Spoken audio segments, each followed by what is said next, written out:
A is for Air Force. You know that, of course. And we turn to the States to look at the dates when the man in command that some couldn't stand is our hero today, General Curtis LeMay.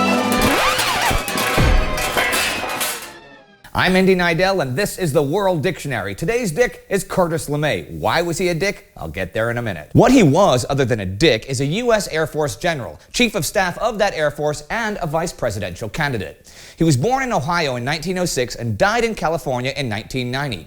Despite an itinerant childhood, LeMay managed to work his way through Ohio State University and got a degree in civil engineering. No, he was there in the 1920s. That song was first played at Ohio State in 1965. But we can totally see more of that, right?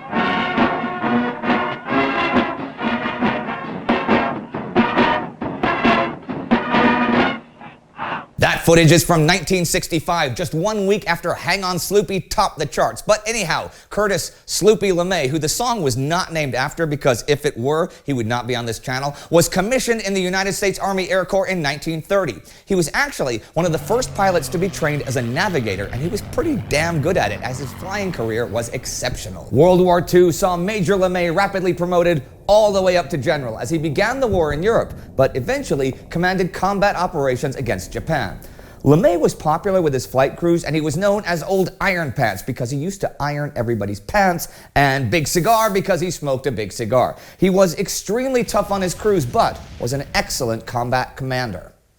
After the war, he was involved with the Berlin airlift, which was a good thing, not a bad thing. Now, he is often credited with its success since he was commander of USAF Europe, but it was actually begun by General Lucius D. Clay and mostly carried out by logistics expert Lieutenant General William Turner. LeMay was later in charge of bombing campaigns in Korea, headed, reorganized, and modernized Strategic Air Command, became the youngest four-star general in modern American history, and eventually became Chief of Staff of the Air Force in 1961. He was the big boss during the Cuba crisis and initially the Vietnam War, but he was pretty much forced out of his job in 1965 because of his opposition to Lyndon Johnson's Vietnam policy and anything whatsoever to do with Defense Secretary Robert McNamara. In the 1968 presidential elections, he was George Wallace's running mate. Wallace, you may remember, was the Alabama governor famous for saying in 1963, "Segregation now, segregation tomorrow, segregation forever," and personally standing in front of the entrance to the University of Alabama to stop black students from attending. Wallace and LeMay got over 13% of the popular vote and carried 5 states. Okay, so this was a 20th century life though, right? And let's point out that LeMay wasn't a racist like Wallace. LeMay always firmly believed in promotions based on merit, for example, unlike many of his contemporaries.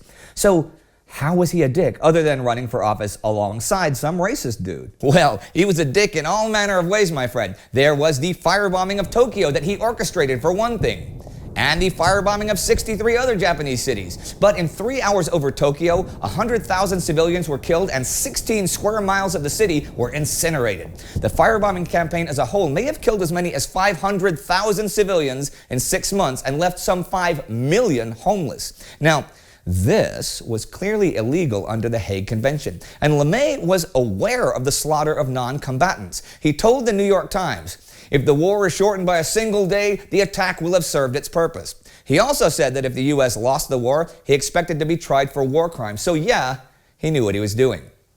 During the Korean War, the U.S. nuclear arsenal was pretty new and did not have strict release codes and procedures. LeMay pushed for using nukes over North Korea. President Truman disagreed, but LeMay was so vehement that new controls were put in place for the nukes so LeMay could not use them by mistake. Yep, they actually had to lock the nukes away from Curtis LeMay. Hey, that rhymed. With Strategic Air Command, he developed general battle plans for delivering his entire atomic arsenal in one fell swoop, should there be war with Russia. To LeMay, demolishing everything was how you win a war. The Harman Committee, though, unanimously reported that doing this would not end a war with the Soviets. As Chief of Staff during the Cuba crisis, LeMay advocated for nuking the island, effectively wiping it off the map. Even after the Soviets removed their missiles there, he still urged invasion of Cuba, and had there been any Soviet strike, his retaliatory plan would have instantly killed 100 million Russians. As for the Vietnam War, it was LeMay who said that immortal line, "We're going to bomb them back to the Stone Age." He would later deny saying that, especially during his election campaign, saying that he had said we could bomb them back to the Stone Age. However, multiple sources, including interviews with one Curtis LeMay himself, reject that revisionism. He advocated bombing heavily populated regions, the cities, the harbors, and the ports. His ideas clashed with Johnson's and McNamara's, as I said, and he was out of a job. The man who said, "There are no innocent civilians. It doesn't bother me so much to be killing the so-called innocent bystanders." The man who said, "We might have destroyed Russia completely and not even skinned our elbows doing it." The man who said, "We went over there and eventually burned down every town in North Korea, and some in South Korea too. We killed off what? 20% of the population of Korea died as direct casualties of the war or from starvation or exposure." And of course, the man who summed it all up with, "You've got to kill people, and when you've killed enough, they stop fighting." Thing is, when you kill enough of them, soldiers or civilians, they do stop fighting, so he wasn't actually wrong. He was, however, a dick. Senor Curtis LeMay. But how much of a dick was he? Well, his general achievements include making military aviation better and safer, improving the USAF organization, saving hundreds of his own soldiers during World War II, killing hundreds of thousands of civilians in World War II, saving German lives with the Berlin airlift, killing millions of civilians in the Korean War. Now for that mixed bag, let's give him 2 out of 3 on the scale of badness. Now, he was specifically a dick because he knew he was breaking international law and didn't care. He was told that bombing civilians wasn't helpful and still did it. He thought the lives of millions of people were worth nothing. He advocated nuclear war multiple times, and he joined a racist presidential campaign. That is pretty much 3 out of 3 on the dick scale, giving him an average of 2.5. So Curtis LeMay was a first-class dick. Yeah. Well, but at least today, there are safeguards in place for accessing America's nuclear arsenal.